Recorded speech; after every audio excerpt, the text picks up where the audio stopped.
आज की इस वीडियो में हम बात करेंगे रूट फाइंडिंग टेक्निक्स की।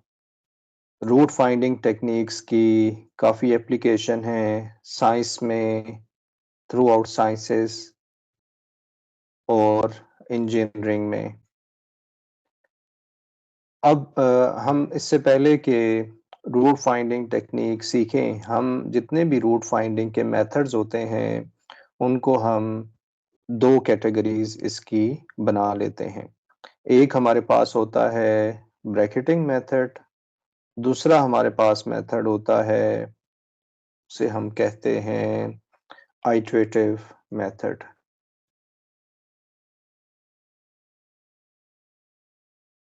आइटरेटिव मेथड्स ब्रैकेटिंग मेथड में ब्रैकेटिंग मेथड में हमारे पास आमतौर पे जो मेथड्स होते हैं उनमें आता है द बाइसेक्शन मेथड।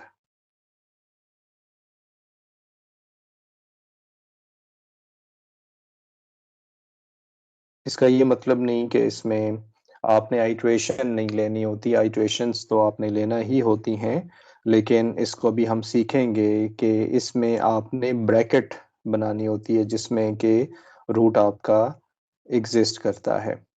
इसी तरह से ब्रैकेटिंग मेथड में हम क्योंकि साइन देख रहे होते हैं, तो यहाँ पर फॉल्स पोज़ीशन मेथड आमतौर पे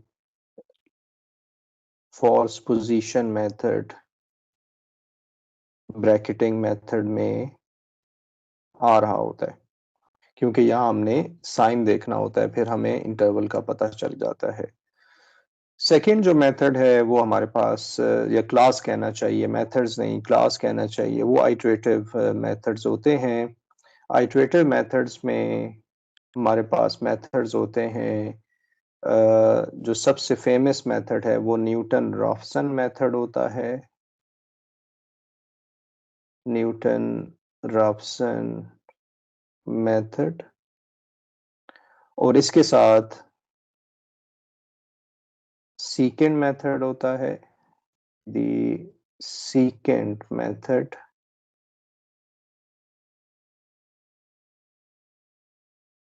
और फिर हमारे पास होता है false position method। false position method तो हमने खैर यहाँ कर लिया, secant method होता है। secant method भी हमारे पास हो गया। फिर आ गया फिक्स पॉइंट आइट्रेशन की मैं लिखना चाह रहा था यहाँ पर fix point iteration method. Fix point iteration तो ये हम इस तरह से कैटेगरीज बना रहे होते हैं। रूट फाइंडिंग में और भी मेथड्स होते हैं, हम उनकी बात नहीं करेंगे, यही मेथड हम सीख रहे होंगे। इसमें हम सिस्टम ऑफ इक्वेशन पे भी अप्लाई करेंगे और स्केलर इक्वेशन पे भी अप्लाई करेंगे। ये तो मेथड्स की क्लासिफिकेशन हो गई। अब हम बात करते हैं कि इसकी हमें ज़रूरत क्यों पेश आती है। तो बाज़ औक़ात ये होता है कि मैथमेटिक्स में कोई फ़ंक्शन होता है जो कि एक्स एक्सिस को कट कर रहा होता है और हमें ये पता है कि जब कोई फ़ंक्शन एक्स एक्सिस को, अगर ये एक्स है और ये वाई है, एक्स एक्सिस को कट कर रहा है तो यहाँ पर फ़ंक्शन की वैल्यू हमारे पास 0 होती है। तो जब भी आप मैथमेटिक्स में एक फ़ंक्शन देखते हैं कि वो हमारे पास 0 है, तो हमें पता चल जाता है कि इसका रूट आएगा और वो रूट क्या होता है, बेसिकली ये x की वैल्यू रूट कहलाती है। यानी यहाँ पर कोई रूट x होगा, यानी कोई x वैल्यू होगी जहाँ पर फ़ंक्शन 0 हो रहा है। इसकी अगर आप और एग्ज़ाम्पल देखना चाहें, जैसा कि हमारे पास एक फ़ंक्शन होता है, साइन का फ़ंक्शन होता है। साइन का फ़ंक्शन कुछ इस तरह से होता है। अब आप देखना चाहते हैं कि ये फ़ंक्शन यहाँ पर फ़ंक्शन की वैल्यू 0 हो रही है या यहाँ पर फ़ंक्शन की वैल्यू 0 हो रही है या हमारे पास ये स्टार्ट ही यहाँ से हो रहा है। तो ये वो वैल्यूज़ हैं जो कि हम रूट फाइंडिंग से निकालना चाहते हैं ताकि हमें पता चल जाए कि वो एक्स एक्सिस पे कहाँ इंटरसेक्ट कर रहे हैं। तो ये तो हमारे पास मोटिवेशन हो गया है। अब मैं बात करता हूँ जो सबसे पहला बुनियादी मेथड है, फंडामेंटल हमारे पास जो मेथड है, उसे हम कहते हैं graphical method. Graphical method. Graphical method की एज़ सच कोई ज़्यादा अहमियत नहीं है और आप अगर न्यूमेरिकल मेथड की बुक्स देखें तो ग्राफिकल मेथड उसमें मेंशन भी नहीं होता है। लेकिन हम सीख लेते हैं कि ये ग्राफिकल मेथड क्या होता है। ग्राफिकल मेथड सिंपली कोई भी फंक्शन है उसको आपने उसका ग्राफ बनाना होता है। तो मैं इस पे ज़्यादा टाइम खर्च नहीं करूँगा। ग्राफिकल मेथड जो कैलकुलस में आप ग्राफ बनाते हैं उसी को ही ग्राफिकल मेथड कहते हैं। लेकिन ट्रिक यहाँ पर ये है कि आपने एक टेबल बना के और कुछ वैल्यूज़ को आइडेंटिफ़ाई करना होता है। मिसाल के तौर पे हमारे पास एक फंक्शन है f of c is equal to gm over c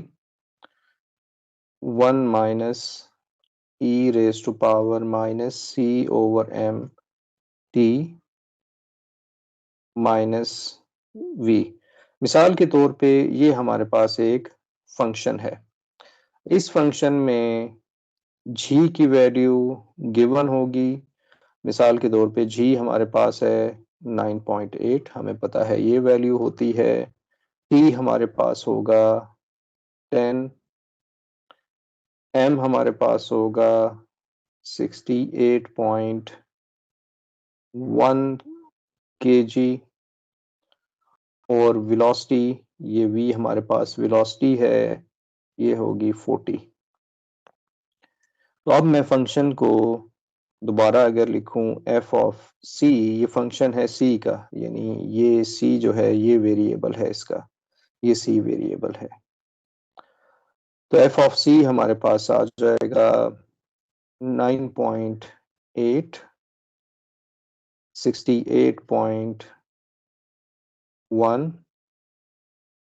over c 1 minus e raise to power minus c over 68.1। t की वैल्यू आप पुट कर सकते हैं जो कि यहाँ पर है 10, इस तरह से, माइनस v की वैल्यू हमारे पास है 40।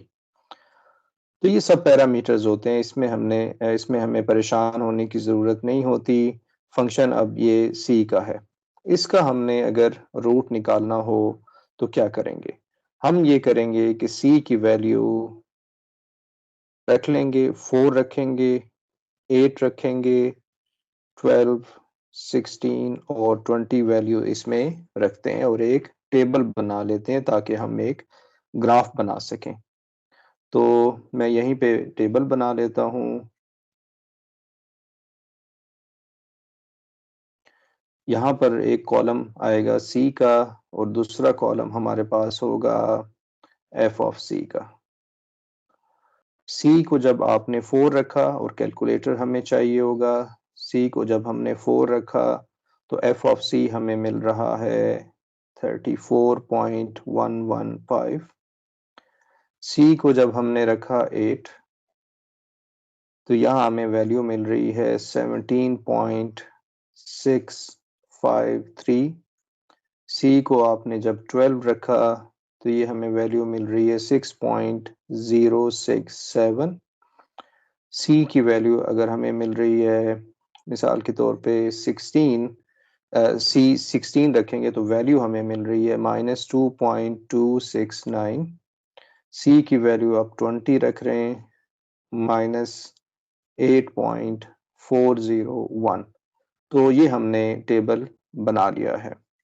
c की कुछ भी वैल्यूज़ रखी जा सकती हैं। आप माइनस भी रखेंगे, प्लस भी रखेंगे, तो एक टेबल आप बना लेंगे, लेकिन टेबल में आपने एक ख़ास इंटरवल देखना होता है, उसको मैं यहाँ पर एक्सप्लेन कर रहा हूँ।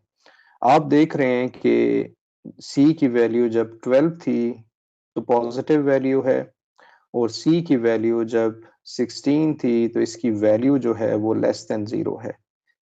अब इसका एक मतलब होता है कि फ़ंक्शन अगर कहीं पे पहले पॉज़िटिव था, C की ख़ास वैल्यू से पहले पॉज़िटिव था और C की ख़ास वैल्यू के बाद वो नेगेटिव है, तो हमारे पास यहाँ पर रूट होगा।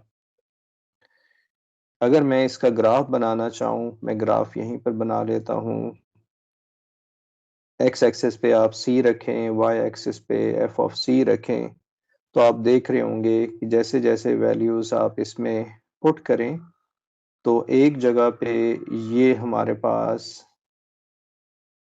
यहाँ पर ये पॉज़िटिव वैल्यूज़ थी सारी, ये सब पॉज़िटिव वैल्यू हैं फ़ंक्शन, क्योंकि ये पॉज़िटिव वाई एक्सिस पे जा रहा है, और इसके बाद ये एक ख़ास x के बाद इसकी वैल्यूज़ जो हैं वो नेगेटिव हो रही हैं, जैसे ये नेगेटिव वैल्यू है। तो इसी को हमने आइडेंटिफ़ाई करना होता है, तो किसी फ़ंक्शन का भी अगर आप रूट देखना चाहें, मैं यहाँ एक्सप्लेन कर देता हूँ। किसी भी फ़ंक्शन का आप रूट देखना चाहें, तो वो रूट कैसे होगा? एक साइड पे वैल्यू पॉज़िटिव होंगी, f हमारा ग्रेटर दैन 0 होगा, और दूसरी साइड पे फ़ंक्शन जो है वो हमारे पास f लेस दैन 0 होगा। ठीक है? तो ये लेस दैन 0 होगा, तो पॉज़िटिव से नेगेटिव तभी जा सकता है जब वो x एक्सिस को कट कर रहा होगा, अनटिल और अनलेस कि उसमें डिसकंटिन्यूटी ना हो। तो फ़ंक्शन को कंटीन्यूअस होना चाहिए, और यही हम देखना चाह रहे हैं। तो इसका रूट हमारे पास 12 और 16 के दरमियान होगा। यानी हमने ये सारे इसका ग्राफ बनाना होगा, इसका ग्राफ कुछ इस तरह से बन रहा होगा इस फ़ंक्शन का। ओके, तो इसे हम कहते हैं ग्राफिकल मेथड। नेक्स्ट हमारे पास जो मेथड है, वो हमारे पास मेथड है बाइसेक्शन मेथड।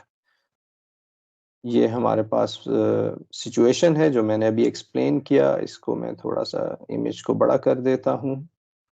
आप देख रहे हैं कि यहाँ पर यहाँ पर जो वैल्यू आ रही है b पे, ये f ऑफ b पॉज़िटिव है, ग्रेटर दैन 0 है, और अगर आप a पे वैल्यू देखें, तो यहाँ पर जो वैल्यू आ रही है, ये f of a less than 0 है।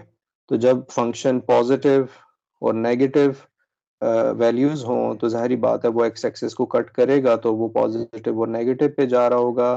तो यहाँ पर ये जो अल्फ़ा है, ये इस जगह पे f ऑफ अल्फ़ा ये रूट बन जाएगा इसका। और यही सूरत-ए-हाल हमारे पास राइट साइड पे है, जो सेकंड इमेज है, इसमें भी ऐसा ही हो रहा है कि फ़ंक्शन पॉज़िटिव से नेगेटिव जा रहा है, तो ये एक जगह रूट मिल रहा होगा। लेकिन इस इमेज को मैं यूज़ करूँगा बाइसेक्शन मेथड के लिए। तो बाइसेक्शन मेथड, पहला हम रूट फाइंडिंग टेक्नीक देख रहे हैं। आप सोच रहे होंगे ग्राफिकल भी हमारे पास रूट फाइंडिंग टेक्नीक है, लेकिन इसके लिए आपको ग्राफ बनाना पड़ता है, और बाज़ औक़ात तो हमें फ़ंक्शन गिवन भी नहीं होते, तो हम फिर वो वैल्यूज़ निकालना थोड़ा मुश्किल हो जाता है, ग्राफ बनाना मुश्किल हो जाता है।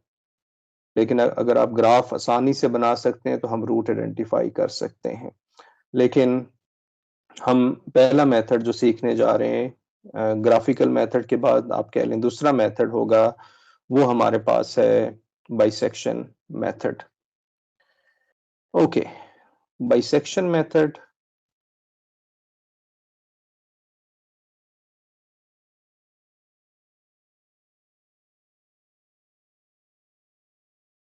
दी बाइसेक्शन मेथड, इसको हम आम तौर पे इंटरवल हाल्विंग मेथड भी कहते हैं,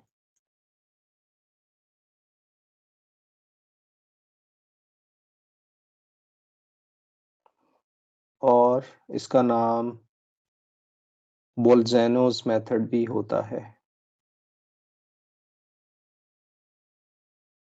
बोल्ज़ैनोज़ मेथड, ये भी इसका नाम होता है।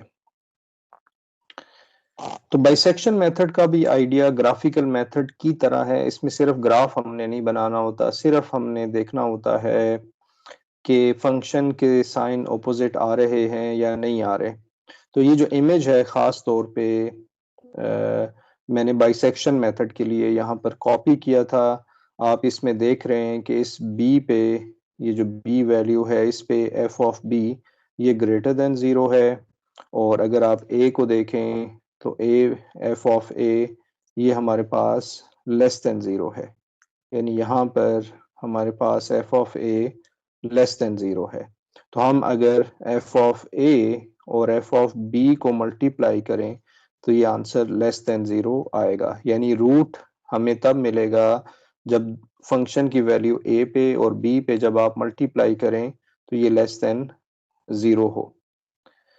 यहाँ पर भी ऐसे ही है, फंक्शन पॉजिटिव है और यहाँ पर फंक्शन नेगेटिव है, तो इन दोनों को फंक्शन की वैल्यूज को मल्टीप्लाई करेंगे तो ये हमारे पास लेस देन 0 होगा।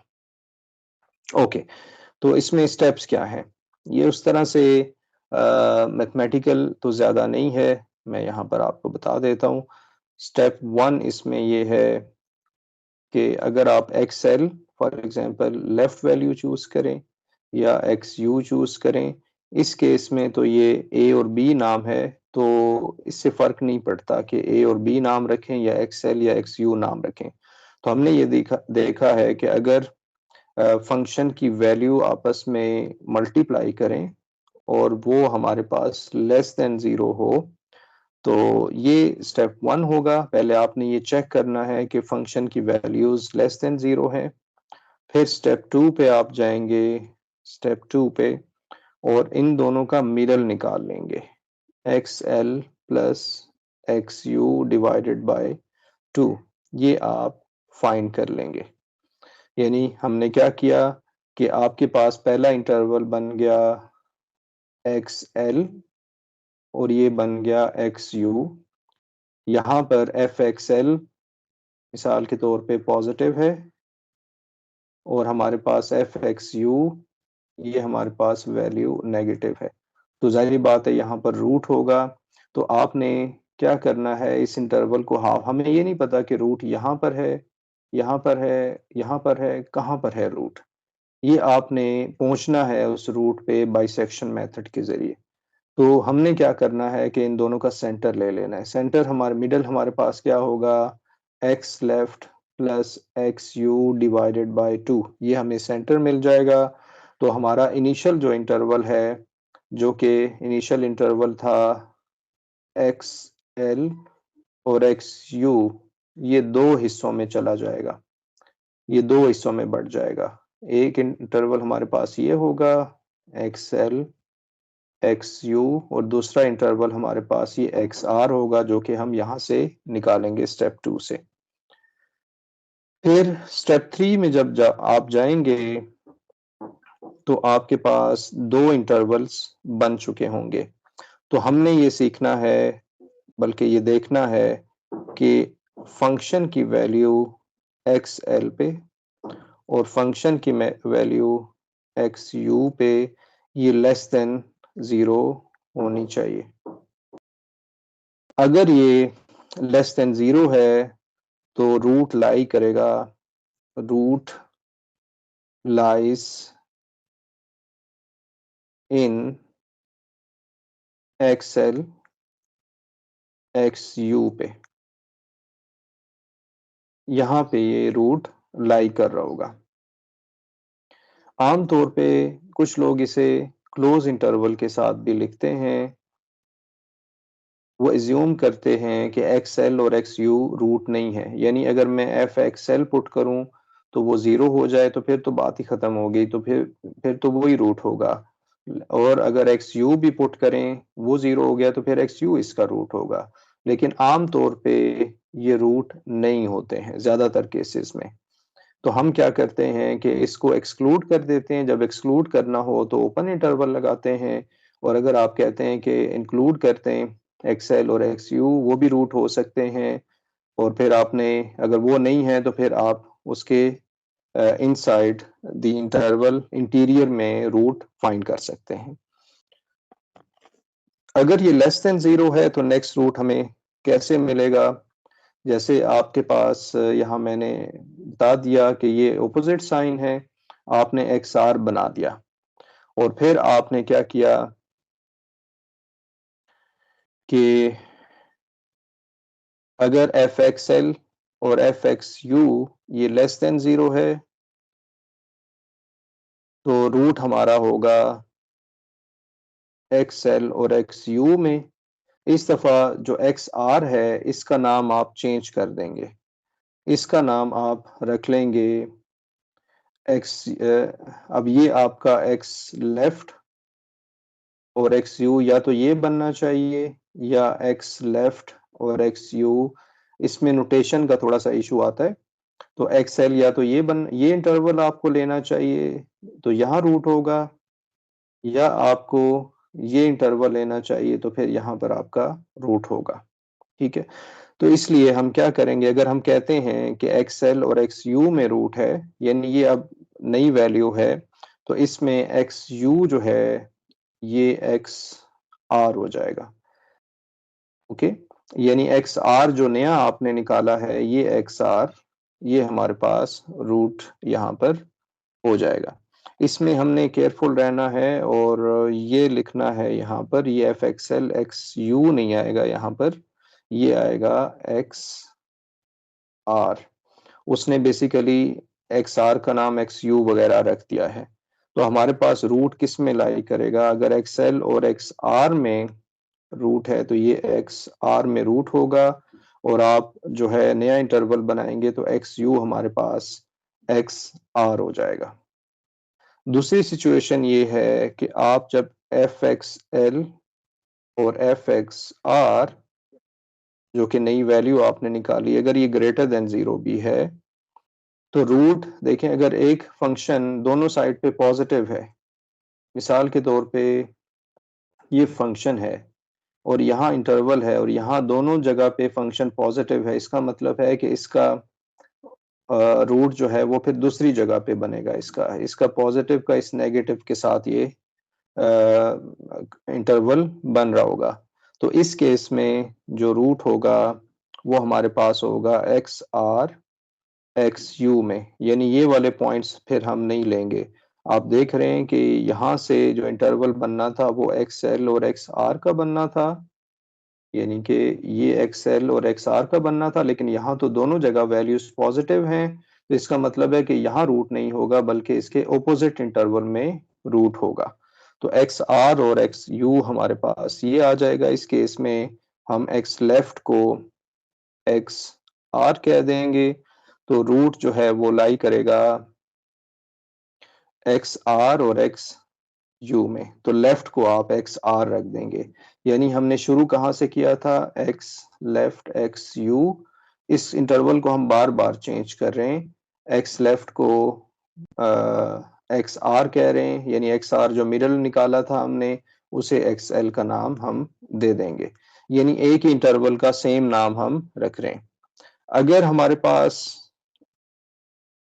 एफ ऑफ एक्स एल और एफ ऑफ एक्स आर ये हमारे पास 0 आ जाए तो इस केस में रूट जो है वो हमारे पास x is equal to X R is a root हमारे पास आ जाएगा।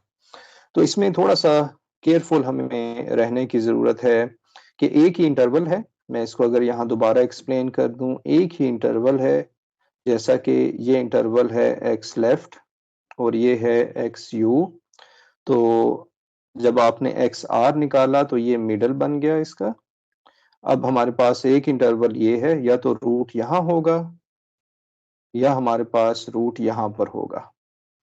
अगर तो एक्स एल और एक्स आर फंक्शन की वैल्यू यहाँ पर एफ एक्स एल पॉजिटिव है और एफ एक्स आर पे वैल्यू जो है वो नेगेटिव है, तो रूट हमारा यहाँ लाई करेगा। तो हमारा इंटरवल बन जाएगा एक्स लेफ्ट एक्स आर, जिसको वो कह रहा है कि शुरू में अब नया नाम आपने रखना है एक्स एल और एक्स यू, ये इंटरवल बन जाएगा, यानी ये एक्स एल है और ये एक्स यू बन जाएगा।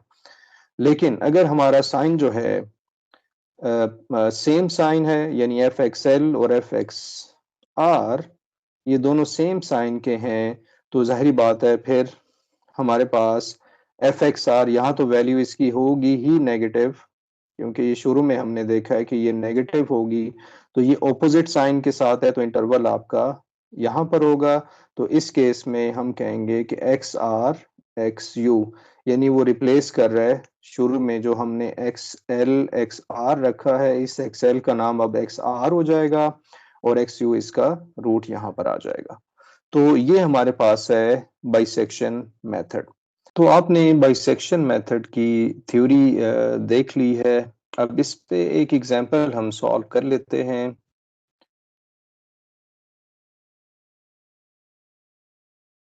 एग्जांपल है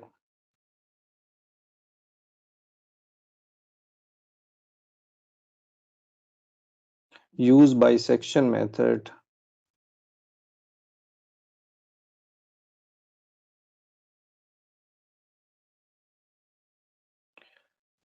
to solve। हम उसी प्रॉब्लम को ले लेंगे, ये वाला प्रॉब्लम हम इसको मैं कॉपी कर लेता हूँ।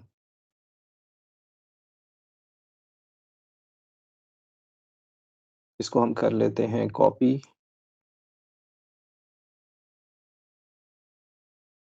और यहाँ पर कर लेते हैं paste. use bisection method to solve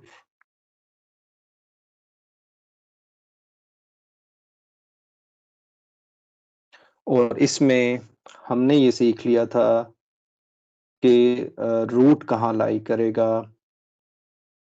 root lies इन, ये हमने देखा था कि इस केस में रूट हमारे पास था 12 और 16 के दरमियान, ये रूट था 12 और 16 के दरमियान, इन द इंटरवल 12 एंड 16। तो इस प्रॉब्लम को सॉल्व करते हैं। आप यहाँ पर नंबर ऑफ डिजिट्स की भी बात कर सकते हैं कि नंबर ऑफ डिजिट्स कितने रखने हैं, लेकिन अभी हम सिर्फ मेथड सीख लेते हैं। तो सॉल्यूशन, सबसे पहले आपने साइन देखने हैं और साइन हमें पहले ही पता है कि F12 पे वैल्यू इसकी पॉजिटिव है और F12 पे वैल्यू इसकी पॉजिटिव है, हमें वो नंबर नहीं चाहिए होता। और F16 पे इसकी वैल्यू नेगेटिव है, जिसकी वजह से हम लिख सकते हैं कि F12 और F16 ये लेस देन 0 आएंगे, यानी रूट 12 और 16 के दरमियान है। वो ऑलरेडी हमें क्वेश्चन में भी गिवन था, लेकिन हमें ये नहीं पता था कि पॉजिटिव वैल्यू कहाँ पर है, नेगेटिव वैल्यू कहाँ किस जगह पे है। यहाँ से आप एक्स आर निकाल लेंगे, 12 प्लस 16 डिवाइडेड बाय 2, ये आप निकाल लेंगे तो हमें आंसर मिल सॉरी, यहाँ पर हमें आंसर मिल जाएगा 14। नेक्स्ट स्टेप में तो रूट हमारा एक्स आर ये पहले आ जाएगा, इसी को कंटिन्यू करेंगे। अब हम देखना चाहते हैं कि हमारा जो वैल्यू है वो कहाँ पर पॉजिटिव और कहाँ पर नेगेटिव होती है। अब F14 पे वैल्यू हम देखेंगे। F14 पे F14 पे हमारे पास वैल्यू आ रही है 1.569, ये वैल्यू आ रही है। अब हम देखेंगे कि हमारे पास एक इंटरवल है 12-16, अब इसके दो इंटरवल बन चुके हैं, एक बना है 12-14 का और एक बना है 14-16 का।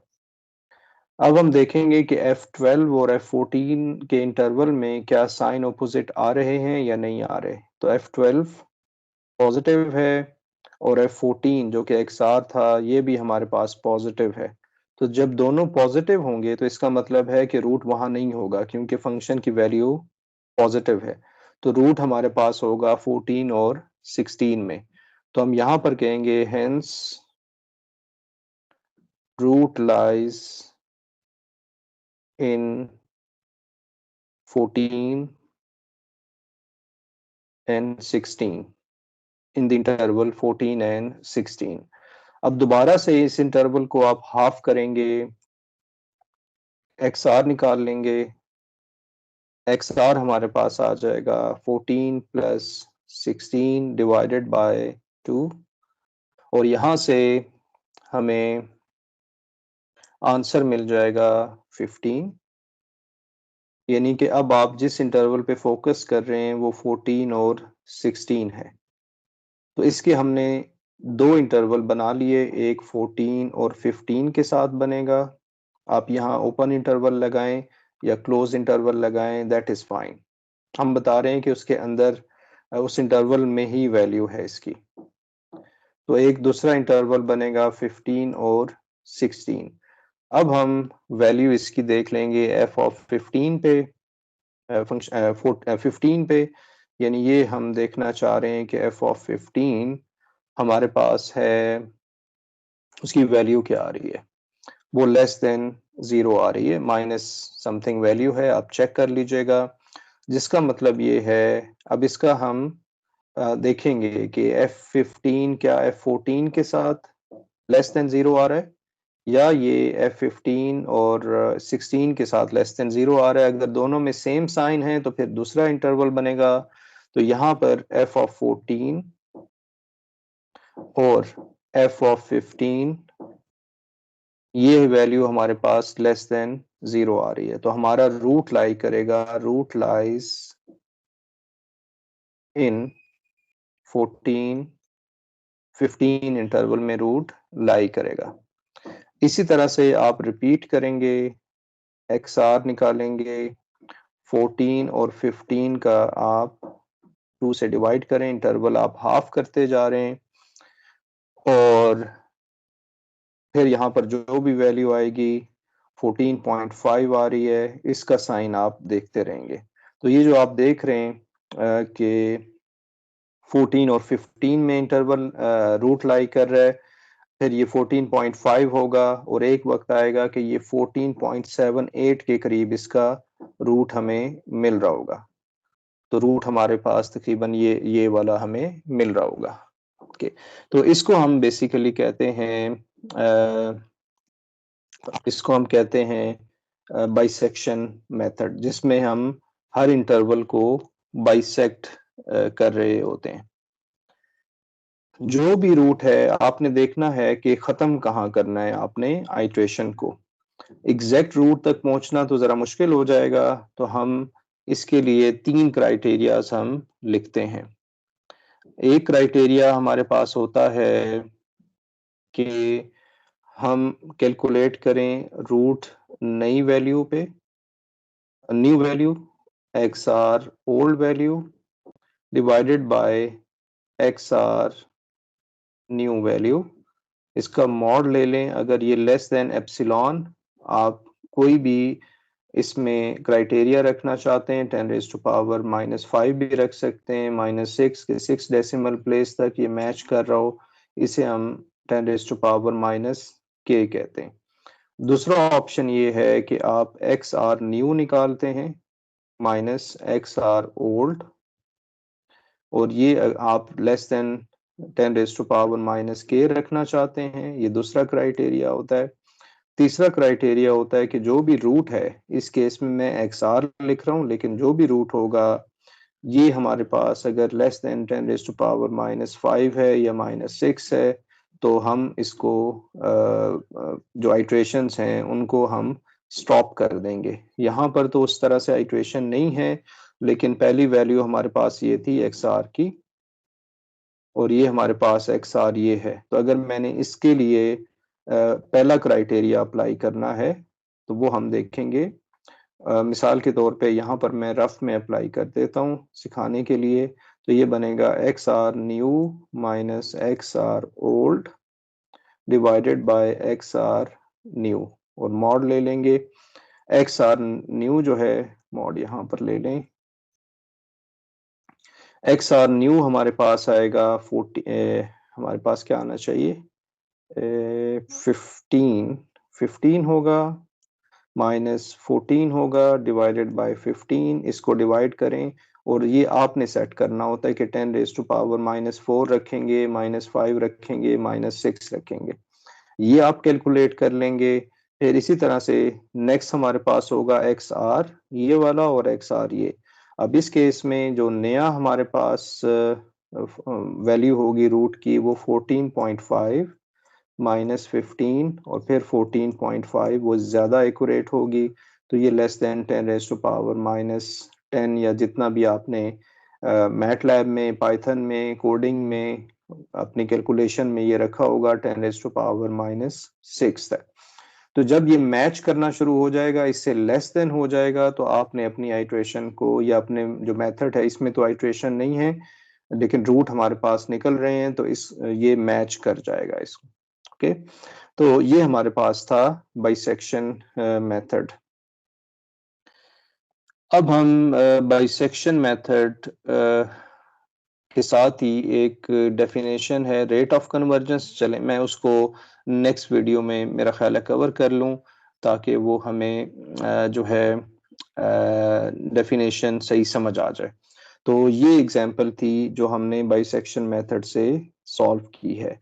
तो बेसिक जो इसका आइडिया यही है कि आप इंटरवल को हाफ करते रहते हैं, जिस इंटरवल में रूट लाई कर रहा होता है उस इंटरवल को आप हाफ करते रहते हैं। तो आप देख रहे हैं कि ये जरा स्लो इसमें कन्वर्जेंस हो जाती है। Thank you for watching.